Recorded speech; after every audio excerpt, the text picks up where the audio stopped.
Let me quickly review what we did last class, and then maybe that'll bring up some questions. So last class we were looking back at this projectile problem. So we defined the equations and the initial conditions. These are the non-dimensional form where epsilon is a small parameter, which is the ratio of the initial velocity squared over gravity times the radius of, in this case, Earth.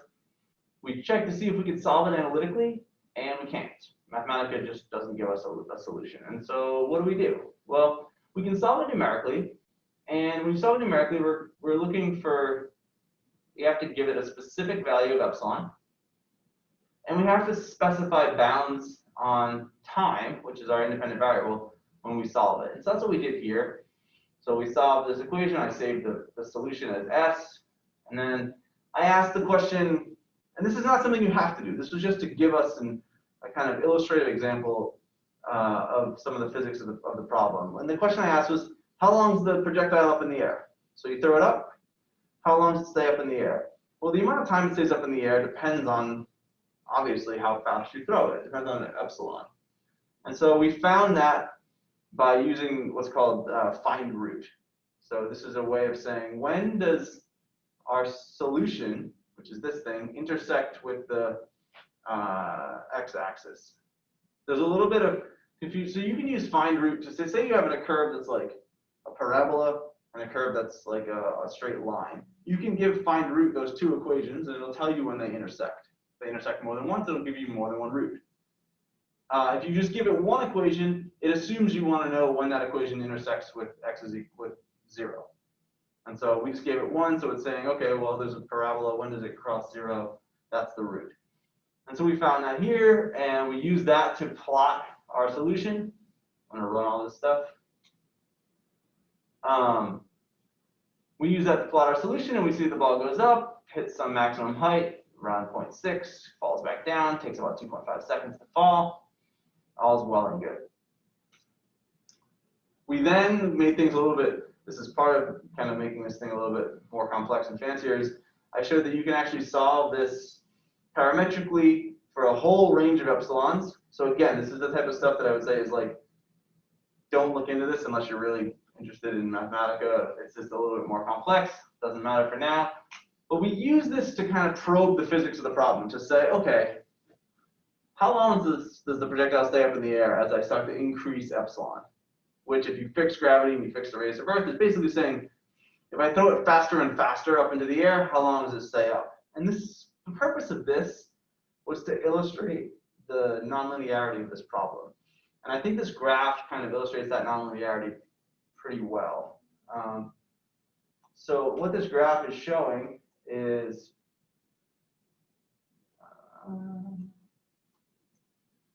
as I increase epsilon,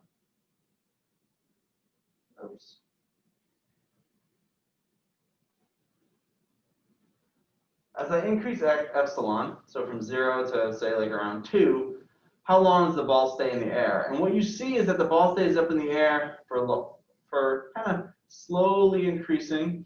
And then you see this thing, this really nonlinear effect where it dramatically starts to increase here around epsilon of about 1.2, 1.5, somewhere in that range. And then you get these nonsensical values after about 1.9. I say they're nonsensical because it doesn't make any sense to say, I'm going to throw this ball up in the air and it stays up for negative seconds. So it doesn't have any meaning. So something weird must have happened then. And we chatted about this last class and surmised that that weird thing was that it left Earth's orbit. Gravity is no longer having any effect pulling it back down if you're able to throw this thing faster than the escape velocity of Earth's gravitational field.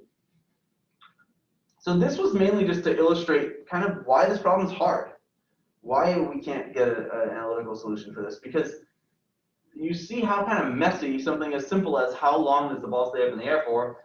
Well, it stays up for a little bit and then dramatically increases, and then at some point it never comes back down. That's a hard problem. Then we moved on to trying to approximate solutions to this equation that we can't solve analytically. I introduced a couple different ways, but the big takeaway is what we want to do, and I'm going to just run these, and I'll just highlight this. What we're looking to do is say, this is the solution. The thing I just highlighted is the solution up to order epsilon squared. Technically, I guess up to order epsilon cubed, because we're neglecting things from the epsilon cubed and beyond. This is the solution. So we have the answer. It's right here. The only problem is we don't know what x naught is, x1, x2. And I kind of skipped a step here, and I assumed that we could take alpha is equal to 1, beta is equal to 2, gamma is equal to 3. I didn't use gamma, but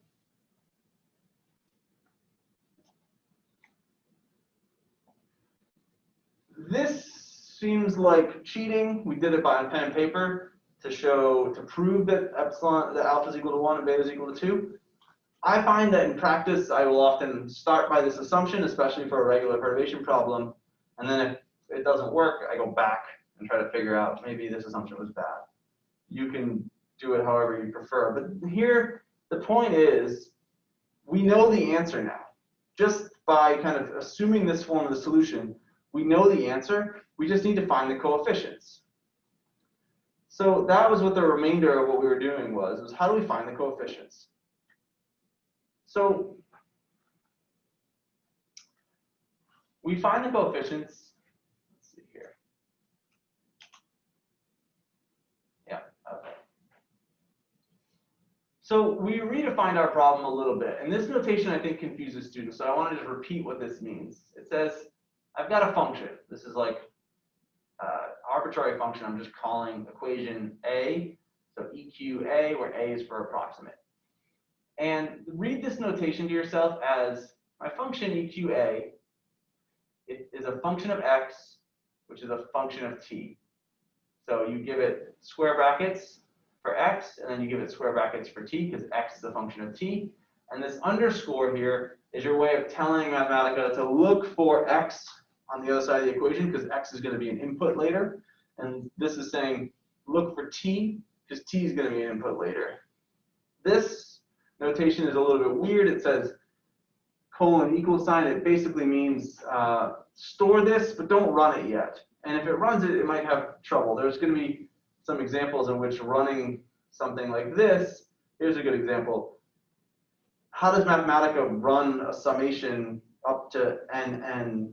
It needs to know what nn is before it can give you a summation of terms.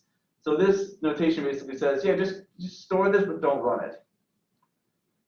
So if you recall, what I did is I took this equation and moved this term, including that negative sign, to the left-hand side, so it becomes x double dot plus this thing. And so that's all going to be equal to 0. So in reality, I would want to say something like, let me run this real quick. In reality, I want to say something like EQA, x of t, is equal to 0. And then I have kind of the form of the equation that I want. And that's our governing equation. I did the same for the initial conditions. Now, in this case, this initial condition is going to be equal to 0, and this initial condition is going to be equal to 1. Okay, so we did all this last class, which is why I'm going through fast. So now what I'm doing is I want to send my equation my expansion. So now let's remind ourselves, what does it mean when I say expansion 0, expansion general 0? Well, here's what it means.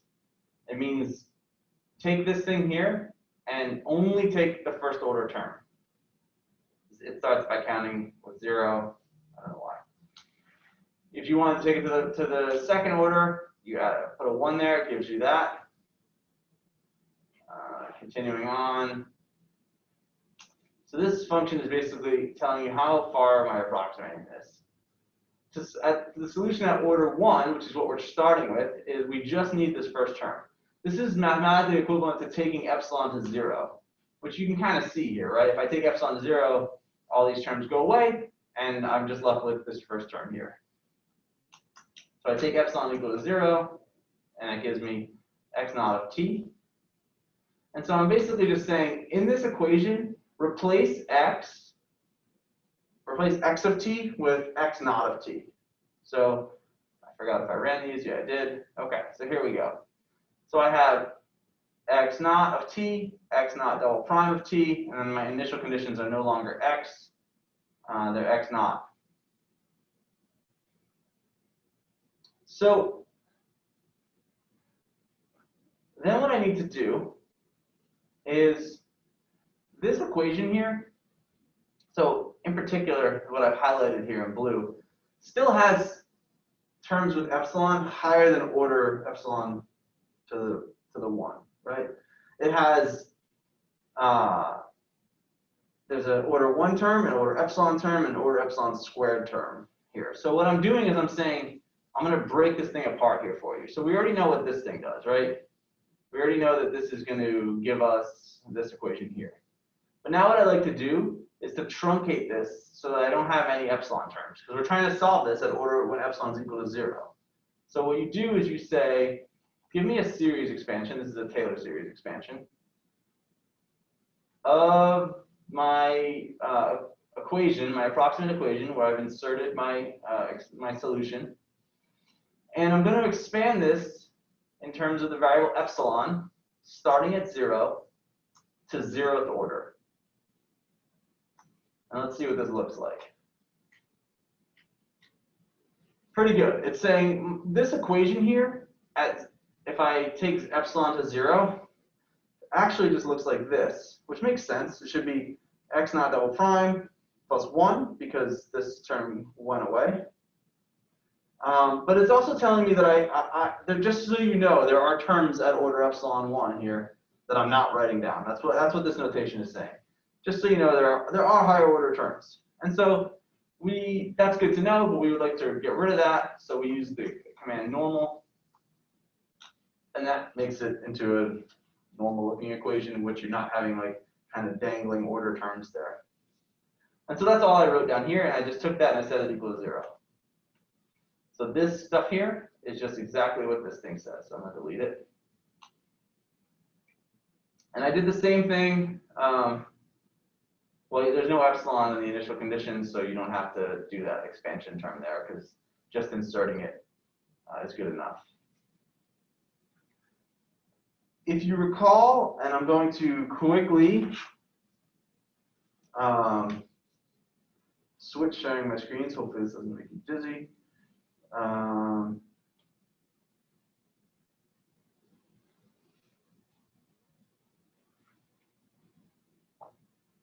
Did that work?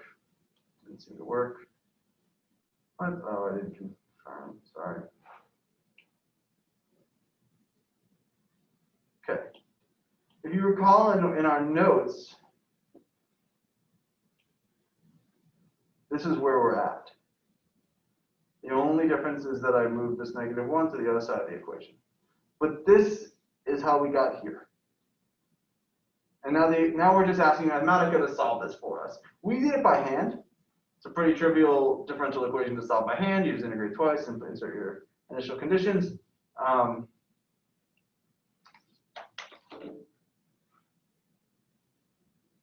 But we can have Mathematica do that for us over here. It's not too bad. We have an equation, 2 initial conditions, and we just tell it, and again, I'm going to unpack this for you. We just tell it that we want to, I'll start simple here. So I'm going to use dsolve, which is how you solve a differential equation. You give it all your equations. It doesn't really care that they're initial conditions. It just thinks that this is a system of equations. We're solving it for x naught of t and for all of time. And we do that, and we get this thing here inside these annoying curly braces. To get rid of the curly braces, we say I want the first item in the list. Well, okay, I actually want the first item in that list as well. Great, but now I got to get rid of this notation here, which is saying replace x naught of t with this thing. And the way I do that is I say x naught, subscript is control hyphen, x naught of t slash dot, and then I get my solution. And that's all I did. I just called that the order 1 solution, so ord 1.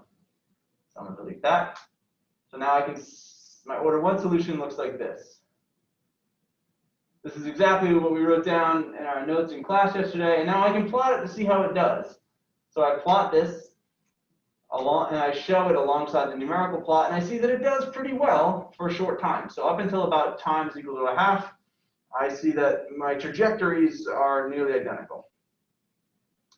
And then it kind of under predicts what's going to happen. It under predicts the maximum height of the ball, and it under predicts the amount of time that the ball stays up in the air. Okay. I can actually go back to that plot where we were looking at like how do we predict how long the ball is up in the air. You'll notice that I don't need to use find root anymore because I have an analytical solution. So I just need to take this equation here and say I want to know when this equation is equal to 0. So I'm going to solve, and I can just use solve here. I can say I'm going to use solve the order 1 solution, so which is this thing. When's it equal to 0? And here you're going to be hopefully not surprised to learn that there's going to be 2 solutions, right? One of the solutions is trivial. The ball is at 0 height when you start, which you told it, that's the initial condition. So that's kind of nice.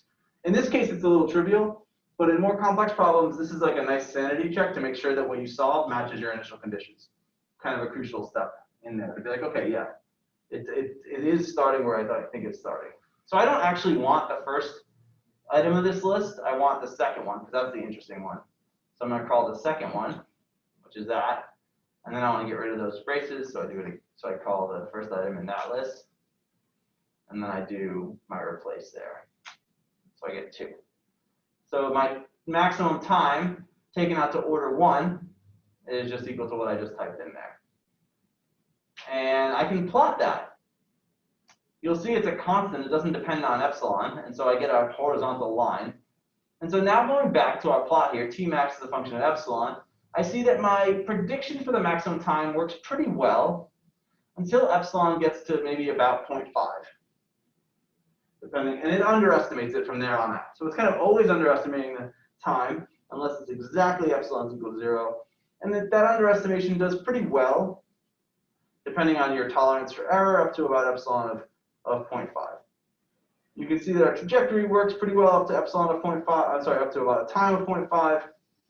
I think that's just a coincidence. But this kind of motivates the idea that, okay, that's the order 1 solution. What happens if we consider epsilon now? We bring epsilon back in and we solve the next higher order solution. So this is where we stopped last class. Before I go to the order epsilon solutions, are there any questions about how we got here?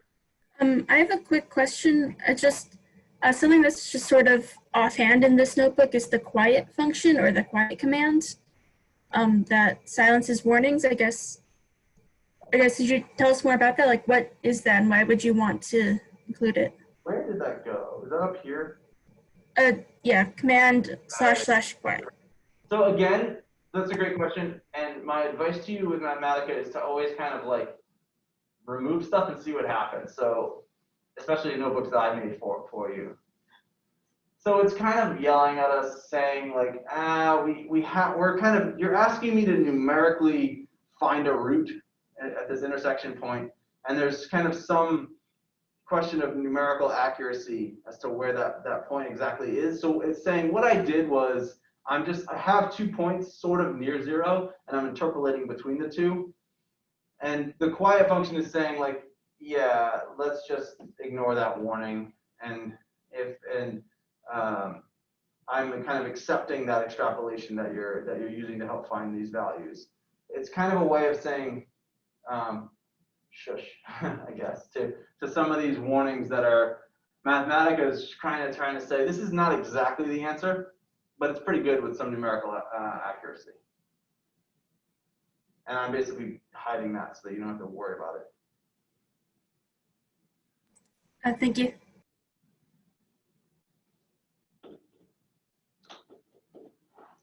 Okay. We had an equation we want to solve. We couldn't solve it analytically. We solved it to 0th order in our small parameter epsilon and find out that it does okay. And now it motivates us to want to go further. And so I'm going to kind of very elaborately show you how to do this to the next order. But the point is that it's kind of the same procedure over and over again. It's an iterative process. You're going to solve it for x naught. go to the next order, include more terms, insert what you know for x naught into there, and then you're going to be left with an equation just for x1. And then you keep going. So if you're someone who likes to think in terms of computer programming, like this is a nice system that you could obviously write a for loop and solve it to whatever order you want. You can kind of iterate. This is a typical iterative solution. So here's what I'll show you. So let's remember what we're doing. So if I take my equation here, I'm just substituting x of t into my equation. Or I could do, let's see here. I think these are going to be the same. So I'm going to do two things for you. So here I'm just putting x of t in, just to remind us what we're doing. And I could also put in this. These should be, whatever. Oh, yeah. Okay. So I'm going to go with what I wrote down before, which is I want to give me the expansion for x of t, which is this thing. So take this thing here, and wherever you see x of t, replace my expansion, my guess of my solution to that order. So I'll remind you, this looks like that. And so I'm saying basically take this equation here and put, oops, oh god, what have I done? Take this equation here and insert this whole thing for x of t. The reason why I'm showing you this in kind of excruciating detail is because Mathematica does something that I think is annoying. And here's what it is. So if I just take my thing here and I say, okay, replace x of t with my general solution up to order 1, I get this. Can you notice the annoying thing that Mathematica does?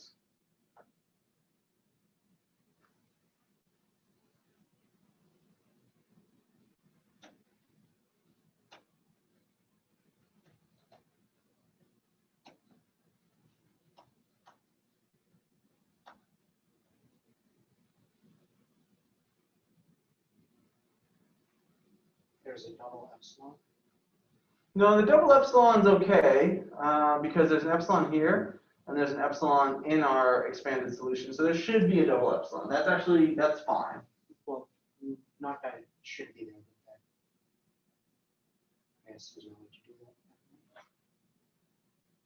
What Mathematica doesn't do, and I have never figured out why, is when you ask it to replace x, Oh, is it just not do it for the double prime? it doesn't replace derivatives. So you have to explicitly tell it to replace derivatives, which is super annoying. So instead of doing this, which leaves it with half of the equation being right, you have to also tell it to replace your derivatives. So instead of using this command, I say replace x of t with this, and then replace x double prime of t with the second derivative of this thing. So let's just remind ourselves what this is. We have this in our notes. So the second derivative is just going to be, it doesn't know. So what's nice about Mathematica is it's happy to just kind of do this derivative saying, I have no idea what x naught of t is, but you've asked me for the second derivative of it, and so here it is. It's going to be x naught double prime of t. And so it's happy to say that I don't know how to take the derivative of this function, but I will kind of remember that you're asking me to take the derivative of this function. So now I replace my equation, and I insert the solution for x, and I insert the second derivative of my solution for x, and then I get what I want. And if you look at our notes, we sort of have something like this. We did something by hand. We actually took this side of the equation here, and we did a Taylor series expansion to make it a little bit less awful to work with. But for nonetheless, if you didn't know about our notes at all, this would be totally fine. So here's our equation that we want to set equal to 0. Now, there was a question brought up in class, which is a good one. It says, wait a minute, you have a couple of different epsilons there. I thought we're solving this out to epsilon to order 1, but I clearly see an epsilon squared term here. Again, just like we did up here, where we had to take the equation that we want to solve and do a series expansion out to get rid of all the higher order epsilon terms, because right now we only want to solve our equation with epsilon to the 1 power in there. We don't want any epsilon squareds, epsilon cubes. We want to get rid of all those. We did that here by doing a series expansion about epsilon at 0, taking it to 0th order. So now if I scroll down, you can see what we do. We do a series expansion of this, so I'm going to take this thing here, I'm going to call it something. I'm going to call it like EQ A, and I'll make it a little epsilon thing here. EQA epsilon is this. Okay, so I'm going to make this a little bit easier for us to see here, so I can just show you the math easier. EQA epsilon.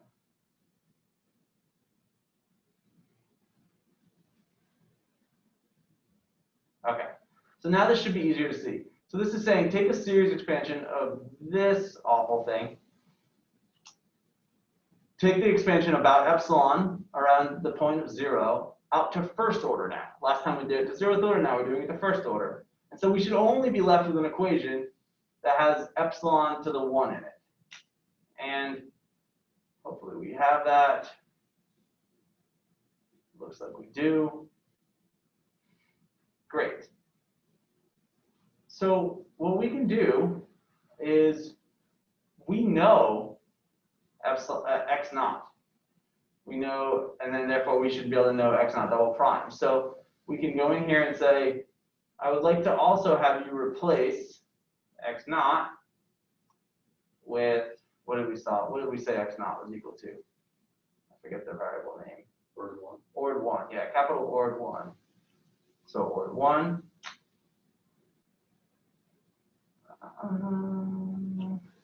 Did that work?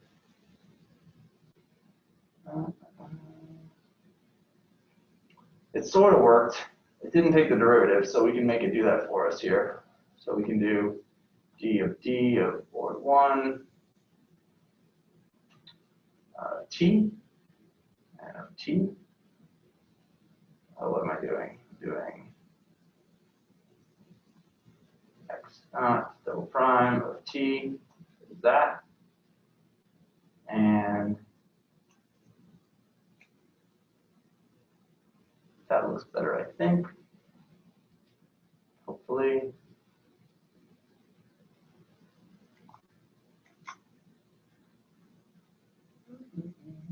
Let's see if this works.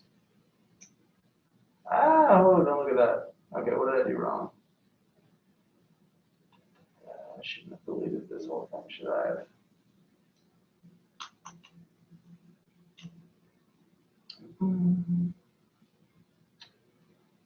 Okay, I know what I'm going to do.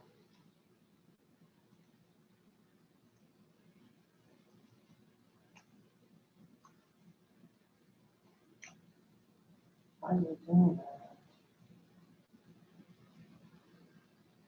What did I have in the actual notebook that I didn't save? I was about to say your replacement of x double prime is, I mean, it's somewhat complicated, but basically it's the double derivative of the expansion general at 1, where you replace x naught of t with Ord 1. If that makes sense.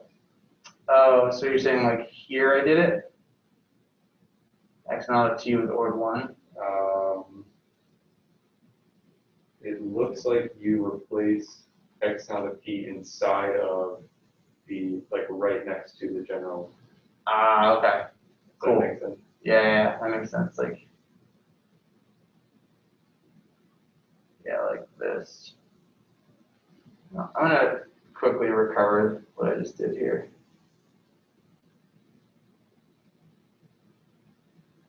All right, cool. What did I write?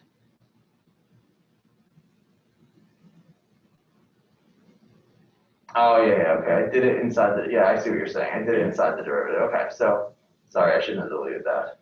But, okay, cool. Okay, so this is the solution we want, but we don't want it to have these higher order epsilon terms. So I did this series expansion, and I inserted x naught and into these things before I took the derivatives to get this simpler looking equation here. The takeaway here should be, look, I have epsilon appearing to order 1, check. I don't have x naught anymore. That's good because we already know what x naught is, and I have just x1. The only thing I need to solve for is x1, and so I'm going to solve my differential equations for here. Now, here's a point that I want to remind you. So this is the equation we're solving. So that's I called it EQ order epsilon, EQ order epsilon. My initial conditions change. And now this is the point from last class that we talked a lot about. My initial conditions become, the first one's simple. The initial position is still 0 at time 0. The second one is not simple.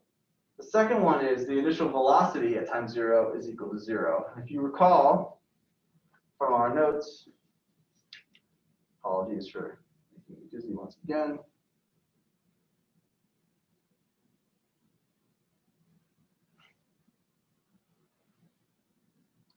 If you recall from our notes, what we found was that if we use this condition that x naught of 0 is equal to 1, which was our initial condition for all x, if we use this idea that x naught, the derivative of x naught at 0 is equal to 1, then if we look at our expanded term here, we see that this thing we said is equal to 1. So we have 1 and 1. These two terms are equivalent. So that means anything else, all the rest of this summation, here, these higher order epsilon terms, this thing has to equal 0. Otherwise, this equation is not true. And so to first order, we took the initial conditions that this is equal to 1. For every other higher order term, we have to say that this derivative here is equal to 0. So that explains the change in the initial conditions we see in our notebook. So let me go back. We're not sharing.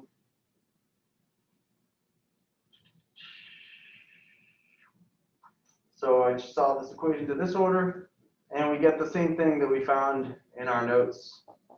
I think I might have factored out a t cubed in your notebook, but you can see that it's the same.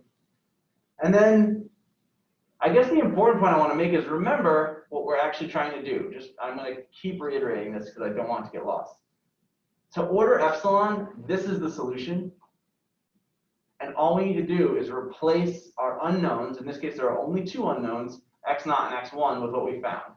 So we just take this thing and replace x naught with our order 1 solution.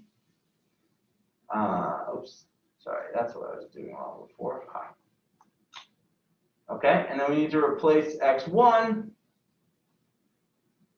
with our, what we just called this thing. I guess I called it something different, so I called it sol order 1. Sorry, sol order epsilon.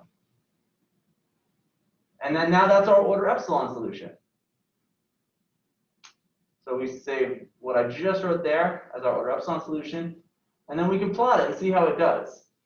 So I'm now going to plot that equation as green and dotted. Can you all see green? Hopefully you can see green. If you can't, you can make this bigger or change it to purple.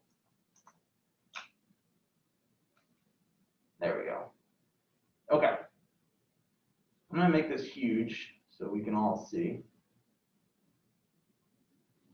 Now we're doing much better. We started at order 1 where we didn't include epsilon at all. We took epsilon to be exactly 0.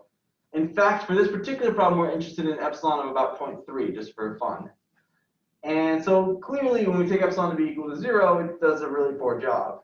Epsilon to the order epsilon solution, it does quite well. If you look at how it's doing here, it only slightly overestimates the maximum height, and it only slightly underestimates the amount of time the ball is up in the air. So the curve is much closer to the kind of parabola that we're interested in finding.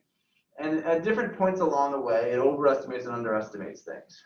We expect it to underestimate the time that the ball is up in the air. Again, we can solve for that time. We don't have to use find root anymore. We can just analytically solve for t max up to this order. I'm not working through this thing again because it's the exact same thing I did before, just solving this new equation. And we can plot what this looks like. And as you can see here, I'll make this bigger as well. Now our solution for predicting the amount of time the ball's up in the air is doing pretty well. Like, it does pretty well out to order, maybe say epsilon is equal to 0.7, maybe 0.75, somewhere in that range, and really depending on your tolerance of error, maybe even almost up to order of epsilon of around 1. It does a pretty good job. So this is the point at which kind of the mathematical modeler in you needs to decide, like, is this good enough? Is this giving me enough of an understanding of my problem to stop here? Or am I like actually solving a particular trajectory that needs to be spot on? And I need like numerical precision here in how this is going to behave. And that'll dictate to you whether or not you need to be solving this to higher and higher epsilons. So you can repeat this. I'm not going to go through the details because everything that you're doing right here, we just talked through. Again, you're going to take a series expansion of our solution, replace x of t with the expansion general to order 2. So remember, that means it's going to have this epsilon squared term. You have to tell it what x naught is, tell it what x1 is, and then you have to, again, because of Mathematica being a little quirky, you have to explicitly tell it to replace your derivatives, and again, tell it what x naught is, tell it what x1 is, and then now we're left with our equation that we need to solve at order epsilon squared. So again, this is epsilon squared multiplying this stuff. So this epsilon squared is going to go away. Again, we're going to use dsolve to solve this set of differential equations. And again, we're sending it this new equation we just derived, our initial condition for the initial height of the ball, and our initial condition for the initial velocity. Again, that initial condition for velocity at time 0, it's going to be set equal to 0 for this exact same reason we talked about before. And we end up with this awful solution here. We can insert this back into, so now all I'm doing is I'm saying, take this thing here, insert what we found for x naught, insert what we found for x1, insert what we found for x2, and I get this complex polynomial, but you can see it's of the same form. This times epsilon to the 0, this times epsilon to the 1, this times epsilon squared. And I'm constructing the solution to whatever order of epsilon that I'm interested in. And I can see how it behaves. I can plot this again, plot it as orange. And we can show how this works. And I'm going to zoom in here for you. So now you can see that, hopefully you can see that this orange trajectory matches the trajectory of the ball up into maybe around 1.75 seconds, and then starts to overestimate it. And this is typical when you have a approximate series expansion. At one order, you underestimate, then overestimate, then underestimate, then overestimate, but you get kind of further and further along each way you go. And again, we can start to look at how this does for predicting the maximum time the ball is up in the air. I'm going to plot this twice because you kind of can't really see a difference here. But if I zoom in into this region here, so I'm going to zoom in. Here's our initial prediction at epsilon 0. It says it's always going to be 2 seconds. It's going to be up in the air. Well, that's terrible. If I look at this again, I look to order 1 epsilon. It starts to underpredict how long the ball is up in the air, and it really doesn't do a good job beyond epsilon of 0.5. And then to order epsilon squared, I see that it starts to overpredict how long the ball is up in the air, and it does okay up until about epsilon of 0.75. Again, where you stop this is up to you and up to the nature of the problem you're interested in. I will remind you that like when we're doing these things in class, it's kind of arbitrary. We just pick the value of epsilon. Typically, you know, it's a set of parameters that are relevant to your problem. You typically know, well, I don't know exactly what it's going to be, but it's definitely not going to be more than 0.5, and it's definitely not going to be less than 0.02, and you kind of construct something. You take your solution kind of with that knowledge in hand. Yeah. Are there any problems? I would assume that in most cases that we'd be working on this, we wouldn't go all that further than epsilon ordered squared or something like that. But are there examples of problems where you go to large orders of epsilon that you can think of? That's a good question. In like typical mechanics problems, that I've either encountered or worked on, I don't remember ever going past like epsilon to the 4th power. In some sets of problems, there are symmetries, which kill off all like for instance, all the odd number terms. Okay. And so what that means is you might have a situation where you have a solution to order 1, you have a solution to order epsilon squared. Everything cancels out for order epsilon to the 1 power and order epsilon to the cubed power, and so you continue out to order epsilon to the 4th power. So you're out to order epsilon to the 4th power, but you really are just kind of have only like 3 terms in a way, because of the symmetries that kind of cancel out epsilon, the odd number epsilons. So in a sense, the understanding that we have up to this point,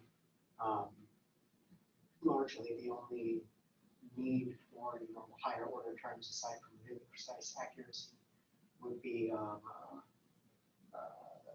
if we're trying to search for some sort of recurring pattern or something. Yeah, like maybe there's like a change in phenomenon happens at a large epsilon. Maybe there's like an instability in your solution, and so what you're looking for, maybe the instability will not be found at lower orders. Like there are certain instabilities that you can only find using perturbation methods. An example of that is like the toy where you like turn it, it's like a rubber hemisphere, you turn it inside out and put it in your hand and it pops and jumps. That's a problem where you are interested in like, when's it gonna pop? You can find that using a perturbation method. You know there's an instability there, so what you might be doing is kind of perturbing that solution up until you find that instability. You might need to like get to a point where it crosses at a certain point, or it like hits a value here that will kind of signify that you have instability. So that would be an example in which you might you're looking for a change in behavior at some large epsilon. Kind of like this one here, like there's an instability here, like, right? Like this thing, like the problem completely changes. And so we would need to get to a pretty large value of epsilon to see that instability point. But the way we've done this solution right now, we still actually haven't hit on kind of the full physics of the problem, because our solution, if you knew nothing about this problem and I just said, oh, here's a good approximation for the solution of that equation, it's right here, that approximation still wouldn't capture the huge change in behavior that happens around epsilon of 1 point whatever. And so in this case, if you needed to identify that point, you would need to carry out this expansion to be able to get closer to that epsilon in which the system fundamentally changes. So that's a good question. There are other examples too. We will do one example. I forget when. I think it's in a little bit from now, in which taking it to higher and higher orders of epsilon actually doesn't get you closer to the answer. And you need to be a little bit more thoughtful about the nature of that expansion. It's a particular type of problem that occurs in perturbation methods that we'll cover. But so there are examples where like, sometimes you just think like, well, I'll just keep expanding it and I'll get closer to the right answer. And that's not always the case. And so there are certain problems, we'll talk about how to identify those, where you actually need to be kind of thinking a little bit more about the mathematics that you're solving for. Otherwise, you just kept expanding, you would never get a good model for your phenomenon. Yep. Yeah, so yeah, I think maybe this builds off of that, but sort of the big assumption is that we kind of take this power series expansion as the approximate solution, right?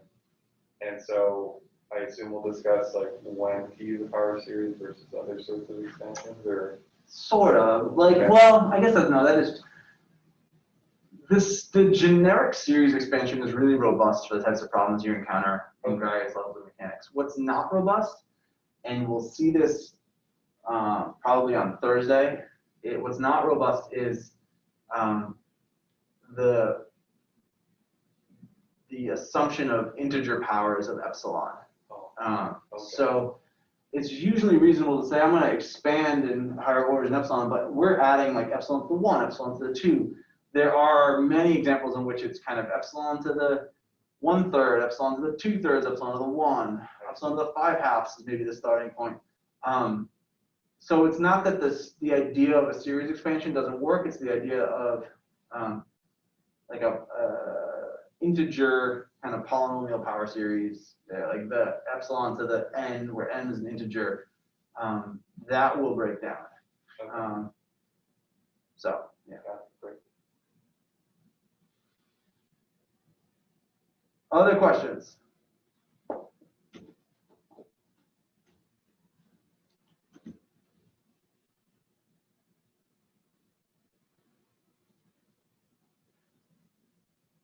Do you want to try one on your own? A different problem? I'm not sure how best to do this. I usually would have you sit in groups of 3 and kind of chat about how to solve something. I guess I could do breakout rooms for those of you online. For those of you online, would you be interested in working in like a small cohort to solve a problem like this? I could give it a shot. Give it a shot? Okay, cool. Okay, so I'm going to try to set up breakout rooms. I've never done this before. This could be a disaster. And then I will tell you what you're doing. Oh, wait, if I send you to breakout rooms, I'll disappear. Okay, hold on. Let me tell you the problem first. So I'm going to stop sharing. I'm going to tell you the problem, and then I'll try to set you up into breakout rooms to solve it.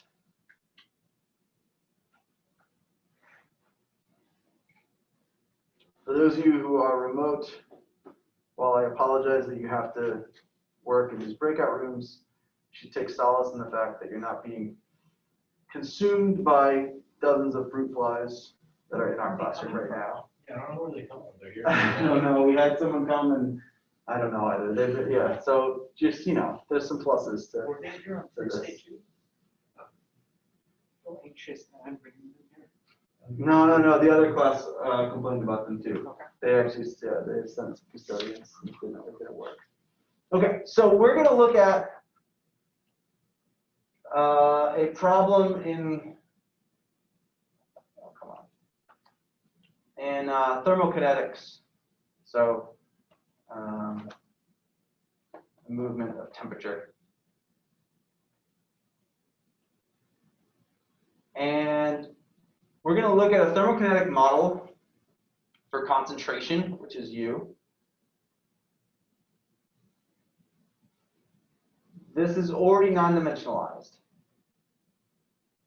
And temperature, which is already non-dimensionalized, which is lowercase q.